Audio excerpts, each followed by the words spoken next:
800 million people in India survive on less than $2 a day. 30 to 50 million children are not enrolled in school. An estimated 1.5 million children die each year before the age of 1, and India accounts for 100,000 maternal deaths per year. Welcome to Chai with Manjula. India's large challenges demand bold solutions. Today we'll introduce you to one of the largest American organizations actively engaged in development work in India, in the area of education, livelihoods, and public health. The organization was launched under the leadership of President Clinton in 2001 in the wake of the Gujarat earthquake in India. And I had the privilege of being involved with its operations early on and with the launch of Service Corps, one of its signature programs now known as the Clinton Fellowship for Service in India. The organization is the American India Foundation, also known as AIF. And our guest is Lata Krishnan, a co-founder and vice chair of AIF, who led and nurtured the organization as president for 8 years. Lata and her husband, Ajay Shah, have also been significant donors to the foundation. And she serves on the boards of several other prestigious local organizations. Lata is the CFO of Shah Capital Partners, a private equity investment firm, and was previously the CFO and co-founder of Smart Modular, a technology company in the Bay Area. Lata, welcome to Chai with Manjula. Thanks, Manjula.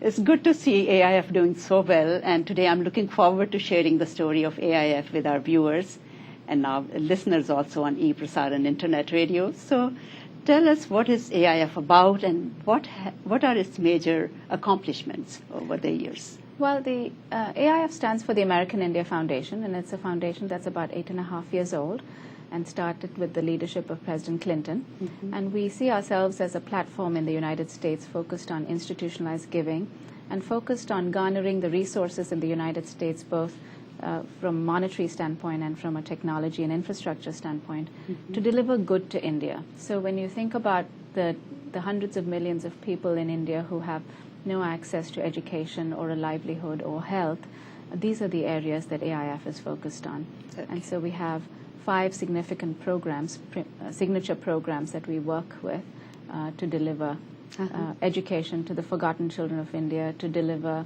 a livelihood to a very underprivileged woman, or health to women and families in India. Yeah, I was reading the numbers and I was so impressed, in the area of healthcare, education, and livelihoods. The numbers were amazing, how many lives you have touched. So tell us, how do you do it? How have you been able to accomplish all this, and how are you different from all the other organizations doing mm-hmm. similar work? Mm-hmm. Well, I think it's sort of important to remember that AIF was started by a group of business people across the nation who came together with a vision of wanting to have high impact in the area of development in India. Mm-hmm. So in our programs, whether it's LAMP, which stands for Learning and Migration Program, or MUST, which stands for Market Aligned Skills Training, mm-hmm. What we're trying to do is develop models of excellence in these areas and then engage the private sector and very often the government sector with advocacy and make sure that we can scale our programs and make them sustainable. This is how, for example, in the area of children of migrant workers, and children of migrant workers are really the forgotten children of India, the children that don't have any access to education. And we've worked with NGOs to help bring education to these deprived communities. And we've engaged the state governments and the federal government to help them see the plight of these communities and say that, we need to be able to put some resources towards these communities. And with AIF's help and advocacy, I think what we have done is, in fact, bring the attention of the state governments and the federal government to the plight of migrant children. And similarly with our market-aligned skills training, where we have local NGOs working on training youth to have jobs after 10th grade, we found that the governments have partnered with us, and in fact in our program in Gujarat today, AIF is bearing only 20% of the cost of a program, and the government is actually bearing 80% of the cost. That's very So good. in terms of leverage, I think that's what we bring to the table. So how many of such programs do you have, your own programs? We have 5 significant programs. We have many over the years. We've Right. worked with over 100 NGOs. Right. Oh, So- 100 NGOs. Yes. Okay. And but I would say we have 5 signature programs. One of them, the 2 I've mentioned already, LAMP and MUST. And then we have a DE program where we work with underprivileged kids in government schools and bring technology to them, both in terms of internet accessibility I see. and in terms of enriching the curriculum. And here we've touched about 635,000 children Wow. in India Wow. over a number of states. And this I is a see. very exciting program for me, Right. particularly coming from the Silicon Valley and Right, taking right. technology to India. Yeah, Kumar Malavali was our guest a while back, and he also brought it up. Kumar and- actually yeah. is a wonderful supporter, and in fact, perhaps one of the key people who helped us drive the DE program, the Digital Equalizer program, Okay. in India. This And is to bridge the digital gap. it is indeed there. to bridge the digital gap between the haves and the have-nots in India. Right. And then we have another program called the Service Corps, which is akin to the Peace Corps, where we I send remember young that. Americans to India for a 10-month secondment working with NGO partners. And to date, we've sent 235 such fellows. The program is now called the AIF Clinton Fellowship. Right. And it's a remarkable program because this is a program that really opens the minds of young Americans to the development sector in India.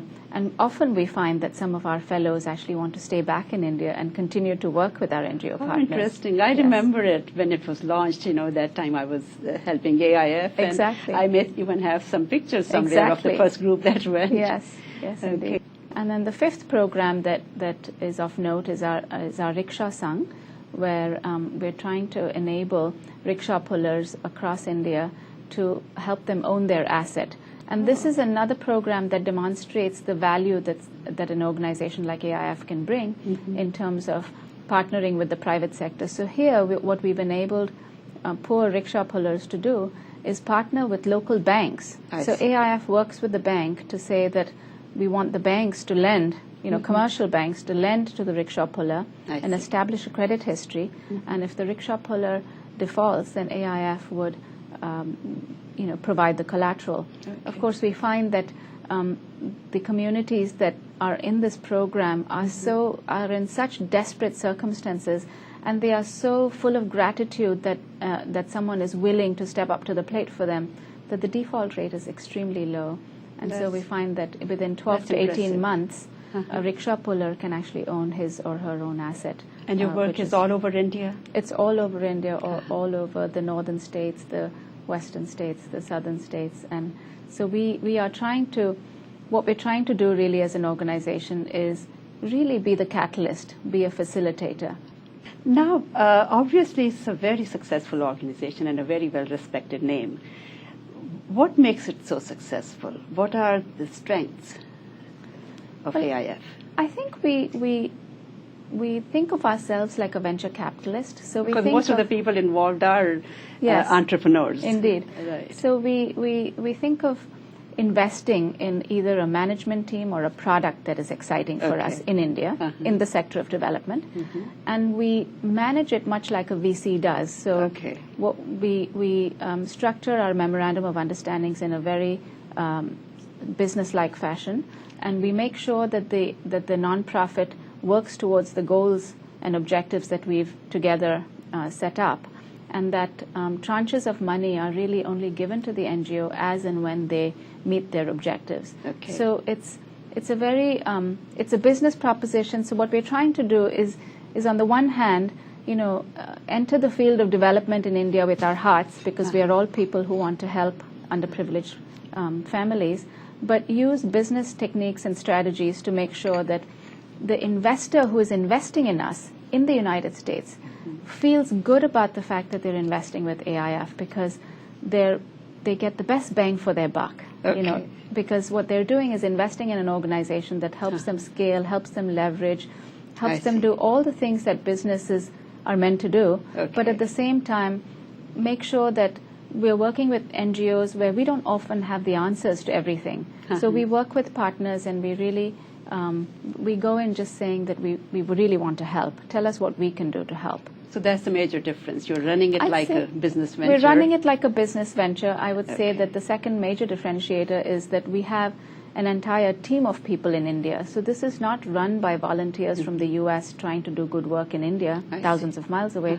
This is run by a country head who is based out of New Delhi, who has a very large staff, both in Delhi and Bangalore, who helps manage this program so that people like you and me who are contributing to AIF can feel good that the money is being well deployed, accurately managed, and having significant impact. Okay. Now, India's problems are gigantic. When you look at the numbers, they are staggering. 800 million people living in abject poverty, 30 to 50 million kids not going to school, 1.5 million infants dying, 100,000 women dying during childbirth.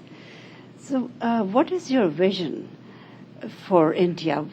What will it take for everyone to have access to education, healthcare, and livelihood, decent livelihood, and what kind of role will AIF play in it in the coming years? That's a very big question, because clearly the needs in India are enormous, and the problems are not just many, but of scale. So I think that the role that AIF can play is really the role of a facilitator. We are under,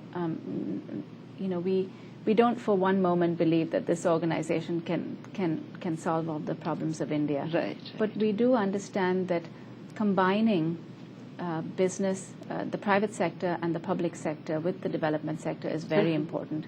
And we feel that the programs that we've embarked on, where we've created models of excellence and we've engaged the government sectors to help leverage our work, has been successful. So we think that our role in really getting all these interesting business folk in the United States who are excited about business in India, and getting the government sector in India and the development sector to work together to help solve these problems more intelligently, by bringing resources, by bringing technology, by bringing infrastructure of a different kind, I think we can achieve the scale. So I hope that someday, today AIF is a good organization. Oh, yeah. I hope that someday in the future AIF it becomes an institution to be reckoned with. An institution that garners the respect and esteem of the local community as one that has delivered good over a number of years and has achieved scale and achieved it credibly. Right. And I think that. And it has the potential of becoming that with I believe all it the does. energy going into it and the people involved. I believe it does today. I believe right. we've all worked hard. The community here in the United States has been extremely supportive. And how do you raise funds? We raise funds through events. We have 9 chapters in the United States, and we have our 2 large offices in New York and here in the Bay Area. I see. And we have a number of very large donors who are trustees who have been the seed funders of the organization. And how much money have you raised so far? We've raised over $55 million Wonderful. in 8.5 years. And there are a number of supporters in the Valley who believe in what we do and in our charter, and who want to see AIF grow. Okay. Well, this would be a good time to watch the video clip that you have brought about AIF, and then we'll continue our conversation. Certainly. We'll be back with Lata Krishnan. The American India Foundation is working on the front lines of social and economic change across India, developing innovative solutions to persistent challenges. The piece that really separates us from other nonprofits in the United States working towards India is this entrepreneurial effort, where we are using leverage and we're taking this organization and the work that we do to new heights because of the engagement of the private sector and the public sector. AIF has instituted signature programs in the areas of education, public health, and livelihoods. These high-impact interventions provide access to high-quality education, formal sector employment for rickshaw drivers and urban youth, and public health services to protect the health of mothers and their children.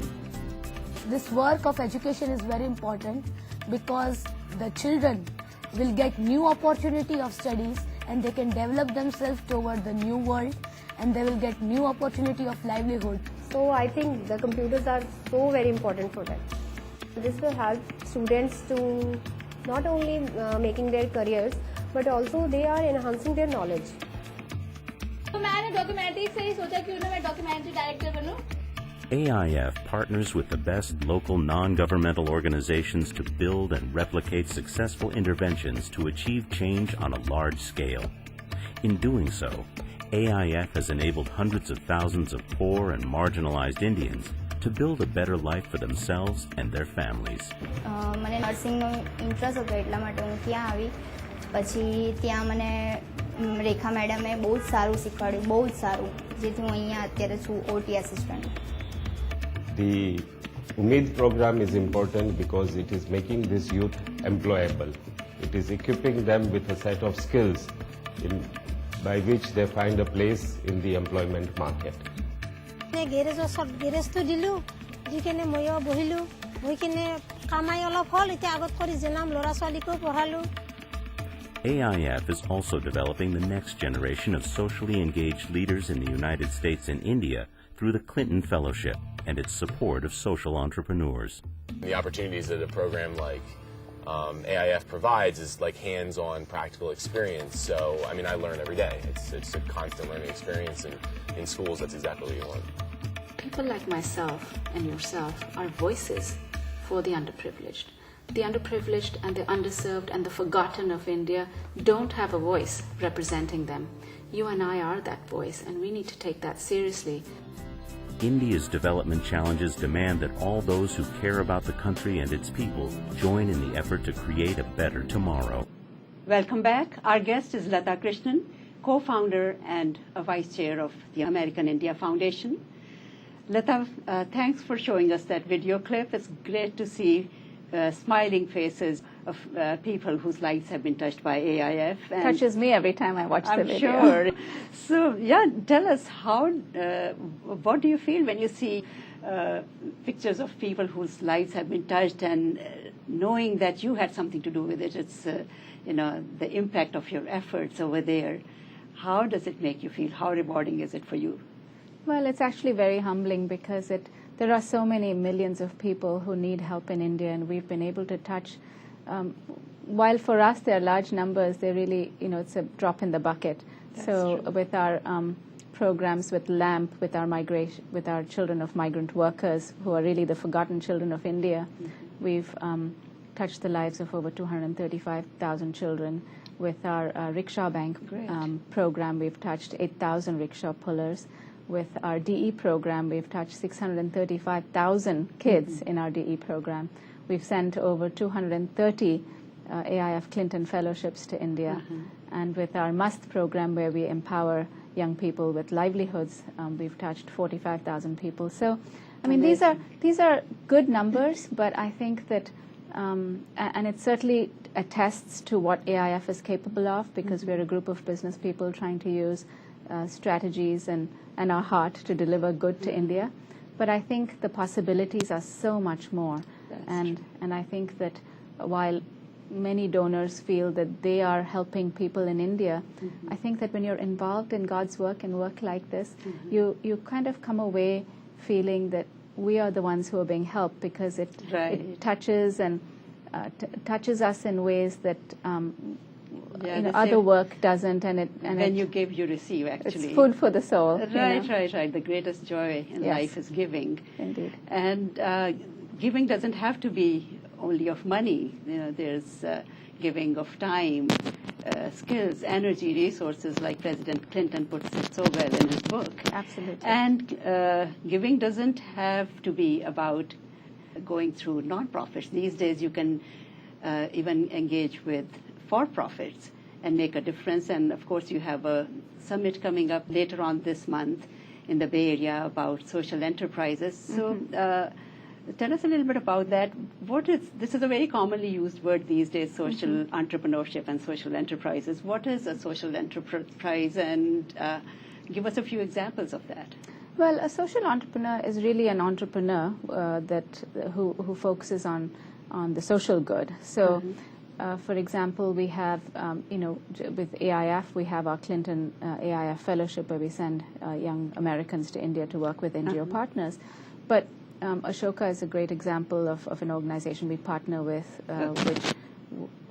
which encourages young people to be social entrepreneurs. So these are entrepreneurs who have either a product or a service that serves underprivileged communities, but they build it as a business. And so at the summit, which we're holding here in Santa Clara, what we're trying to do is bringing social entrepreneurs from different fields, both from India and from the United States, and people who teach social entrepreneurship, to say what are the elements of social entrepreneurship that works well, and how can we partner with different groups of people to make sure that the deliverable, because in this case, unlike a company which measures its success by its profits or its stock price, a social entrepreneur measures it quite differently, the number of kids they educate or the number of households whose income has increased.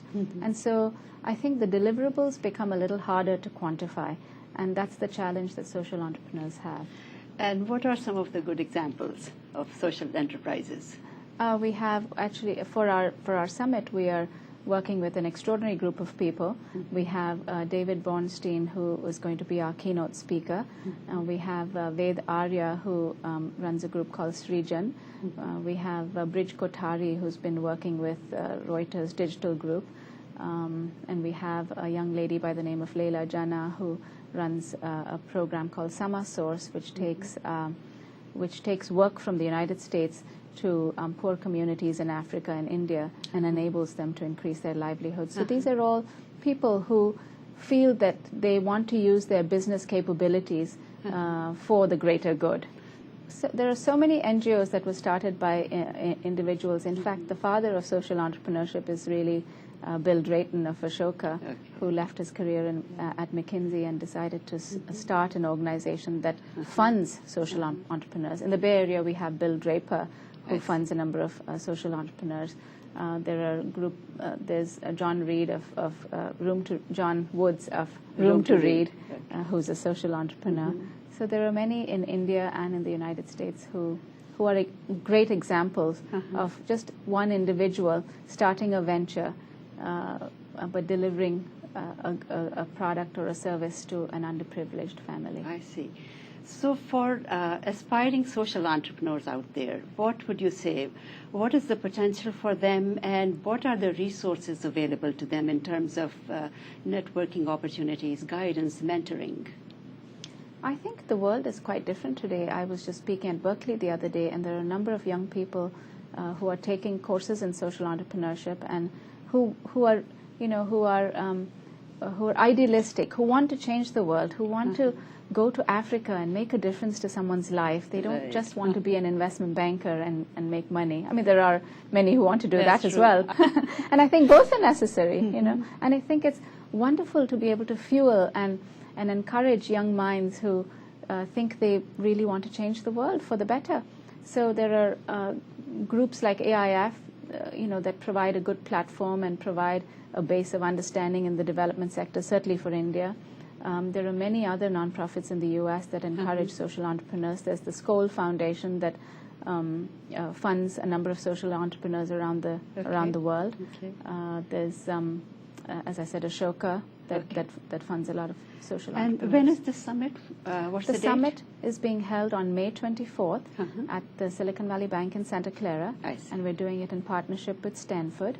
And we will have a number of very inspiring speakers who come from the world of social entrepreneurship.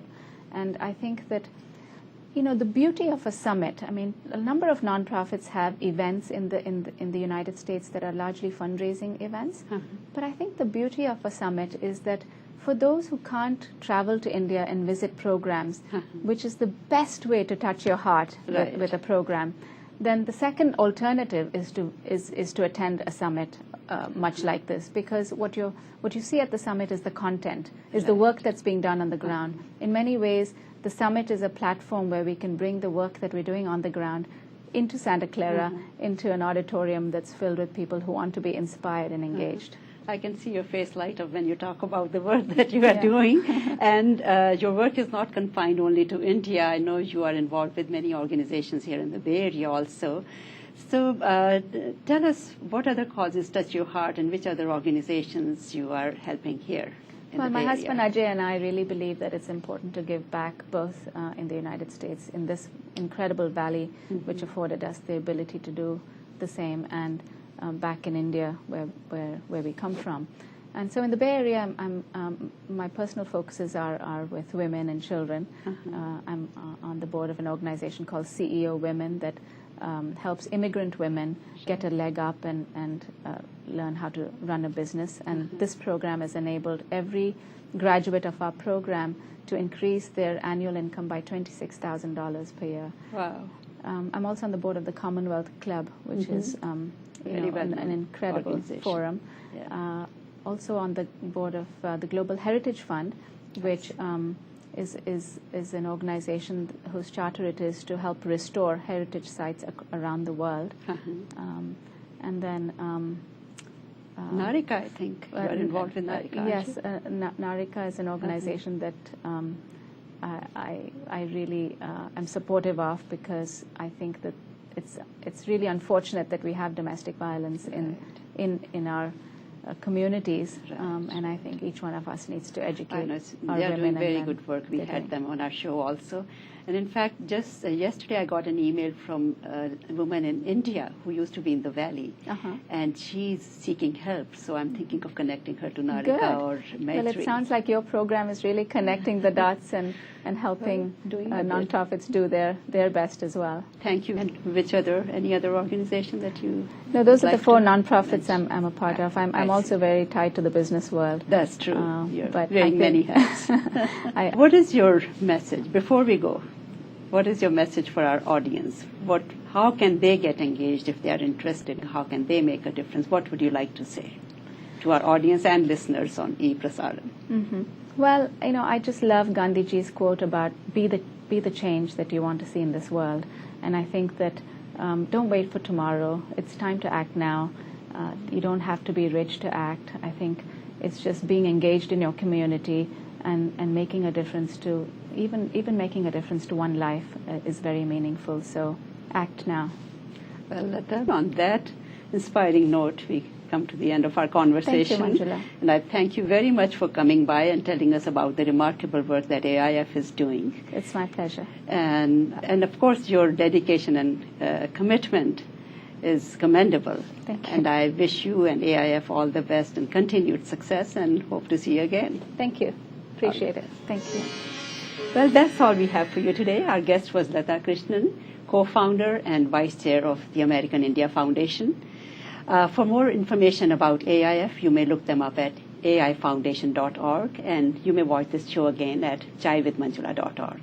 Thank you all for joining us. I'll be back with another inspiring story about giving and people making a difference. For Chai with Manjula, I'm Manjula Gupta. See you next time.